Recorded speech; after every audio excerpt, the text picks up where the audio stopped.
vás vítám u mého vlogu. Natáčím tohle uvítání vlogu už po třetí a už jsem vážně naštvaná, protože kamera stávkuje. Chci vás přivítat u tohoto vlogu, udělat hezký úvod. Řeknu přibližně, že tenhle vlog bych chtěla, aby měl okolo 30-40 minut, protože už se mi to dlouho nepovedlo a chtěla bych, aby jste se měli pořádně na co podívat. Takže na tomhle vlogu opět zamakám, jak nejvíce budu moct. Budu tomu věnovat maximální soustředěnost, sílu a i čas hlavně. Tak, chtěla bych vás přivítat z vlogu, ale už z Olomouce. Oficiálně už bydlím v Olomouci, ale ještě nejsou vyřízené smlouvy, ale už jsem tu tři čtvrteč, no prostě ze 75% nastěhovaná. Takže je to úplná bomba. Já jsem bydlela v Mohelnici a oproti tomu, co jsem bydlela a bydlím teď, to je takhle. To je takhle. Já jsem tak šťastná, jsem bez depresí. Jsem fakt šťastná.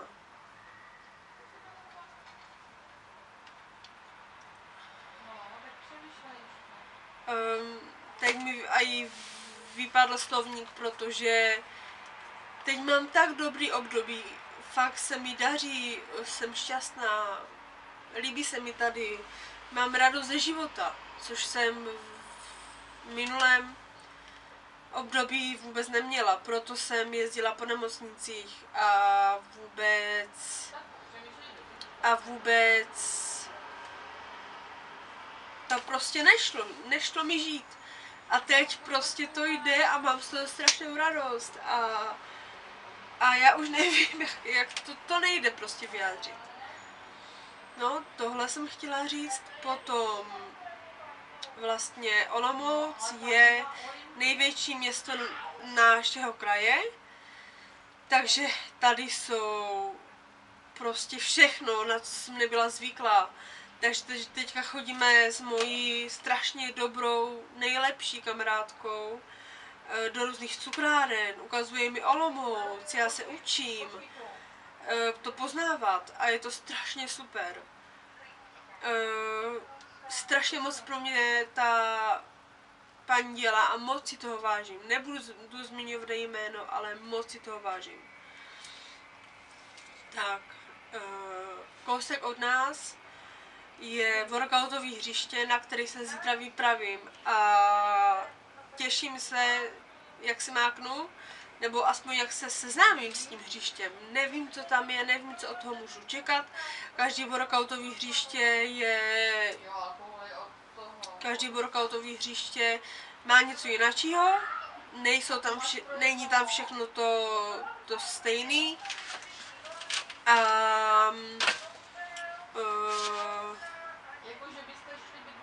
Není tam všechno to samý.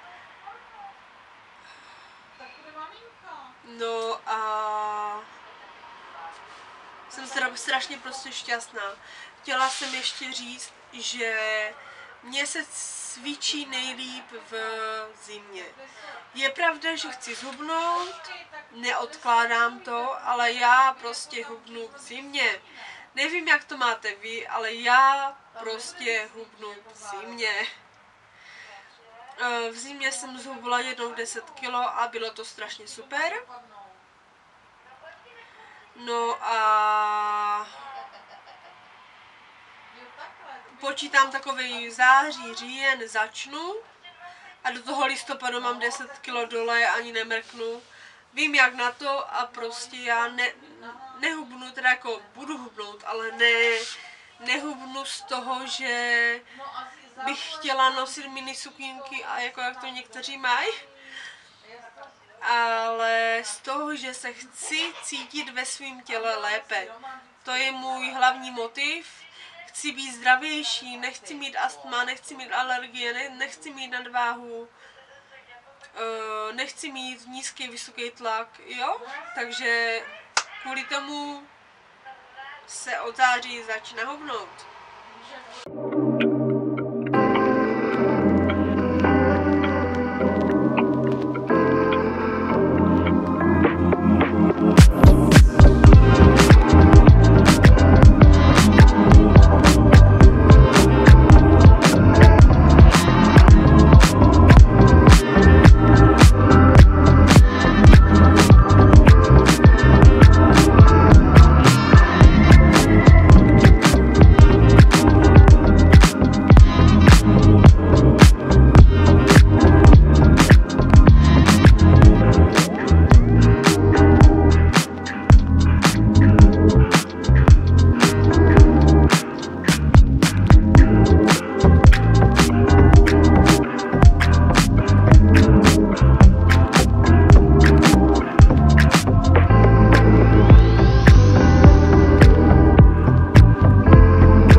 Se vyvenčujou, Bíbo, venčí teda, pardon.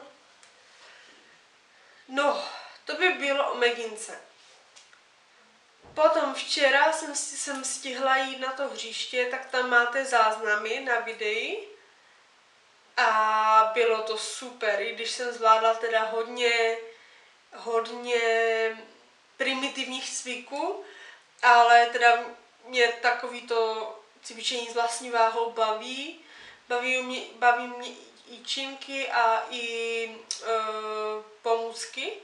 Takže odporováku má ty činky, různý závaží na kolena, teda na kotníky. Různý ty gumy odporový mě baví, jsou různý druhy, takže Bíbo. Takže to mě velmi baví. Bíbo. Fakt, že mi nezhodí foťák. Bíbo. Bibi. Dobrý. Tak. To nic, to byla Bíba. Tak. To jsem chtěla říct. A o pondělku. Zítra jdu na úřad, vyřídit nějaké věci. Budeme zítra snad konečně možná už se blížit k tomu, že bychom sepsali nějak smlouvu. Vlastně ukončení bytu. Už jsme se na to dívali, jak by to mělo zhruba vypadat, takže až bude čas a budeme mít na to sílu a energii, protože s 5 zvířatama to není vůbec jednoduchý, tak to sepíšem, hodíme to do bordu a na papír a hodíme to do bordu a na papír a bude to super. Tak, jo, zítra ještě slaví bráška 10 let, takže jsem pozvaná. Přijedu na jeho kulatiny, Mám pro něho plnou dárečku, tak snad se mu budou líbit. Mám pro něho Lego, on strašně rád staví Lego, on je takový dítě ještě, i když už mu je 10, že Biběnko, ukaž se divákům, že i když mu je 10, tak prostě je to dítě.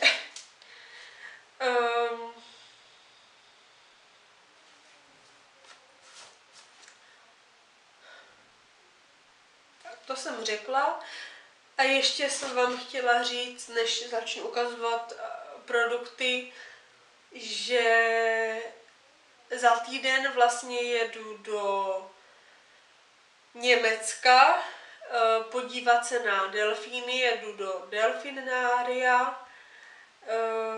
Strašně moc bych chtěla zkusit to, ty delfíny krmit, což by bylo úplně super pro mě, bezva zážitek. Moc věřím, že z toho vyjde i úžasný vlog, tak se máte na co těšit. Určitě se dívejte za týden, ale i tady na té se můžete podívat. Věřím, že i tady z toho něco pěkného sejde. Tak, je 9:05 a já vám jdu představit 3 produkty, který používám.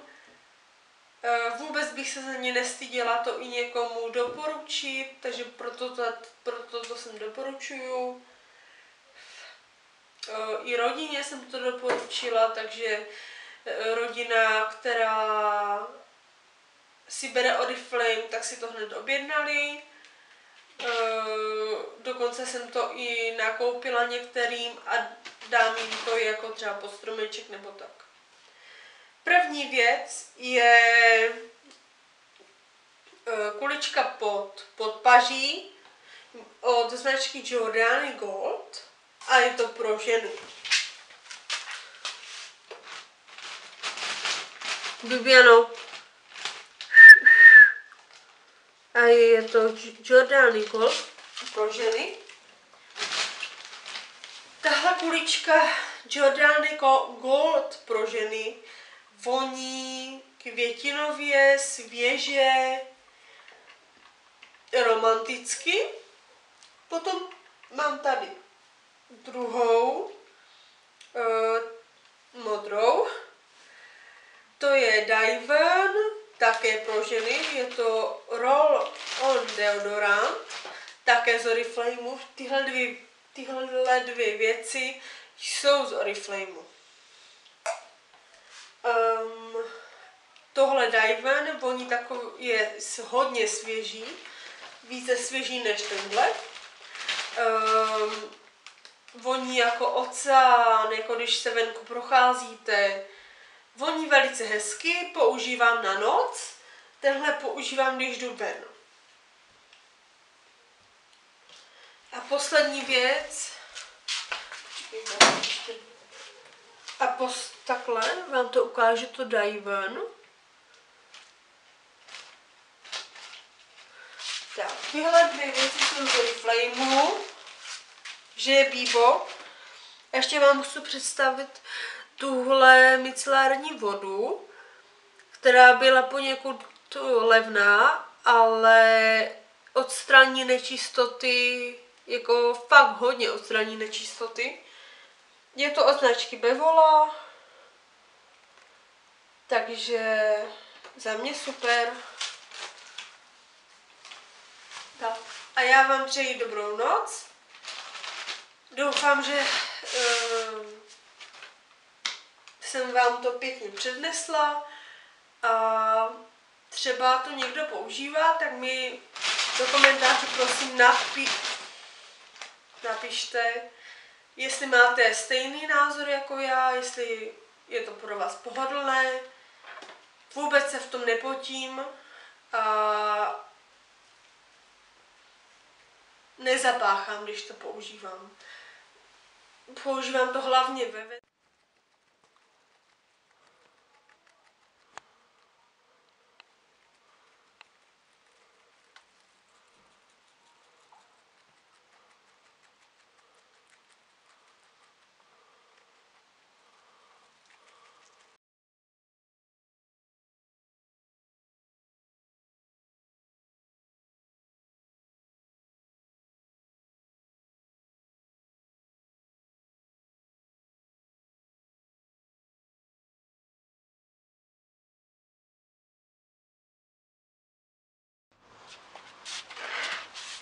Tak, dobrý den. Dneska je úterý, je 4:45.